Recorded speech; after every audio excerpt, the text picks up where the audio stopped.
Let me just edit this on my computer. So, Yeah. okay. Hey guys, welcome back to Whatever Comes to Mind podcast. I'm Heaven. I'm Rex. And first, we should tell y'all where we've been.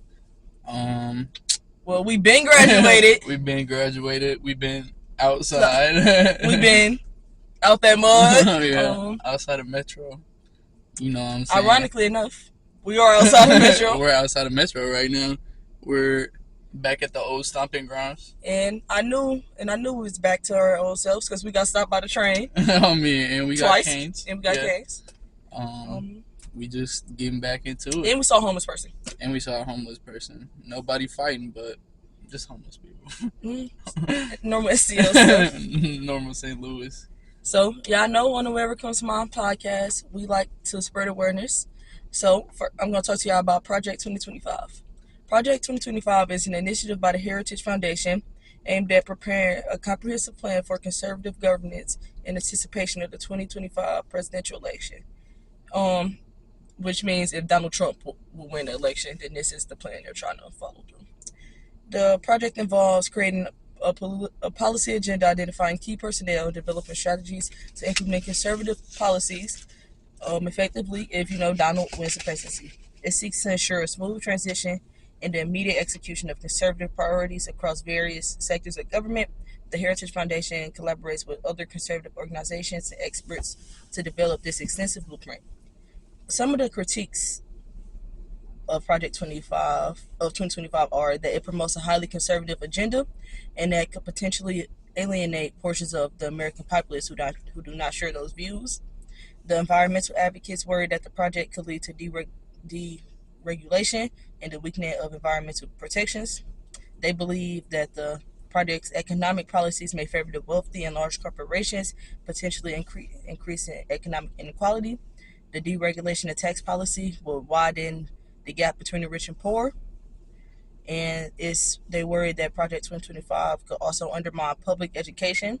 For example, increased support for school vouchers and charter schools could divert funds from public schools, impacting the quality of education for many students. And that's that. And education needs to be the top priority.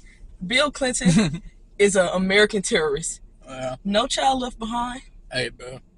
I don't know about you, but Bill Clinton saved my life. Yeah. He got a statue over there. He got a statue over there back home. Yeah. Hey, they love Bill Clinton over there. Bro. They probably named their children Bill Clinton. Clinty. Clint. Okay. Clint Capella. So my question for you was, how was your high school experience? I mean, looking back on it, there was definitely ups and downs. Going to Metro was definitely it kind of started down once we went to Metro. Yeah, I mean, we started during the COVID year too, so it was I don't know, a weird transition, I guess, because you knew people, but you ain't know them for real. Right, and also in our situation, they had been prepping us to go to Metro. Yeah. Since 6th grade. Every time I heard about the first time I ever encountered Metro, I was driving down the street and I saw it was rainy. And them kids look so depressed. Yeah. And I was like, this is no way that this is how it is. Yeah. And guess how it was? It was just like that. I mean, it was cool. There was I guess there was people trying to uphold, I guess, school spirit and stuff like that. But us? I mean, we definitely were in that jam. We was spiriting the school for sure. We was him and her. But we had that up. I feel I don't know. It was just the high school experience overall. It was good, but compared to other people's though, when I hear other people's high school experiences, it sounds like so much less stress, less work and stuff like that.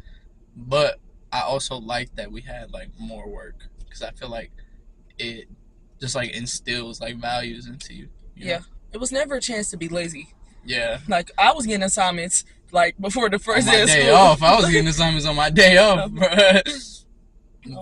I ain't doing, but I mean, I did the bare minimum. I ain't gonna lie. I was not the overachieving. And all our diplomas say the same exact thing, but the name. Yeah, and I'm going to the same school as 4.0 students. So, I mean, Do you think there's anything you could have done differently, or if you had to do it all again?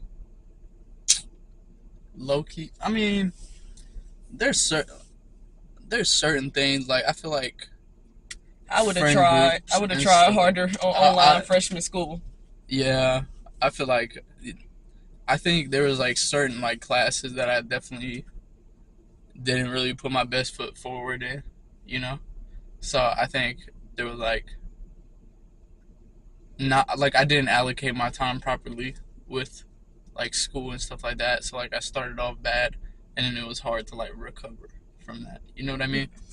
But Metro But will teach you if overall, you have the clutch gene, because you yeah, had the clutch gene. yeah. If you had the clutch gene, you were you had that mug. If you could, bruh, Okay. 12-page assignment the The night before. the clutch gene is 8:30. You Yeah. got a 68 in the class. You need 7 assignments in by 7:10 the next morning. Yes. And if you get them in, you clutch. Yeah, I think I had the clutch gene for sure, The bro. clutches. I was Oh that, six Kobe. I was heaving half court shots, bro. Like 10 seconds on the clock, pulling from half court and making that mug Yeah. game winner. But yeah, I mean, I don't know. I wish I didn't have to be in that position a lot. You know, I think being in that position so many times, like I feel like now going to college, I'm like, nah, I gotta like plant my feet in the beginning. Yeah. You know? I got to establish myself as a strong student.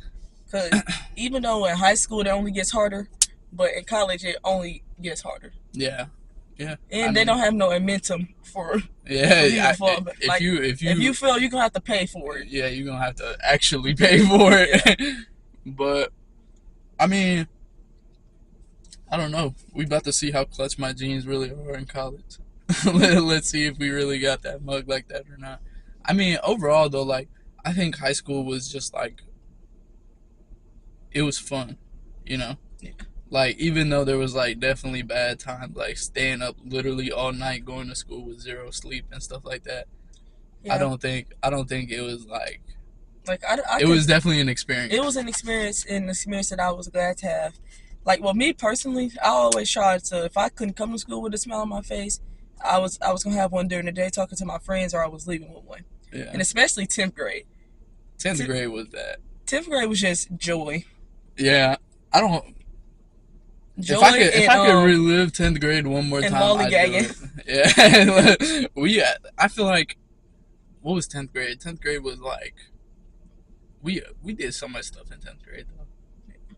Like that was that that's when we was able to get open campus, that was AP World. AP World. Man, I don't know. All the classes were like more interesting. You know what I mean? And it was our like first real And taste health. of high school. We had health and Yeah. personal finance.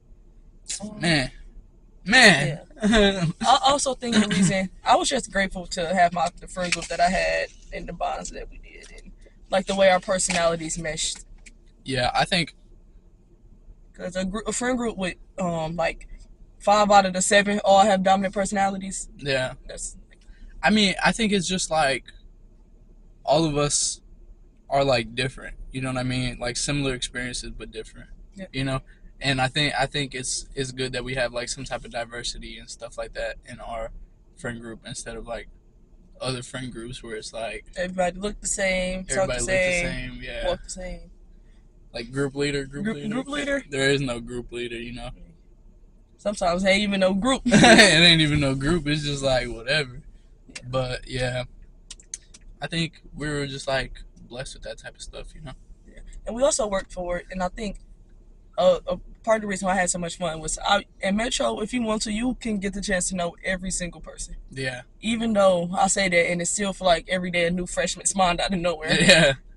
But it's like it's like so small that everybody knows everybody. You know what I mean? Even if you don't want to know people, you gonna find out. You gonna find out. Yeah, you gonna find out about people. So this is you just left Shadow Day Rex 8th grade. What are you telling him before he walks through them doors? Man, get your stuff right, bro. Like get your act together, cause like I think even though it was like COVID year, like we're like imagining that it's not COVID. You Yep. know what I mean?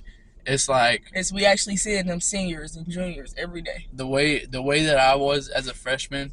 I feel like if COVID didn't happen, if I went into freshman year the way I was back in eighth grade, that would have been terrible. Cause I know in eighth grade I didn't do nothing.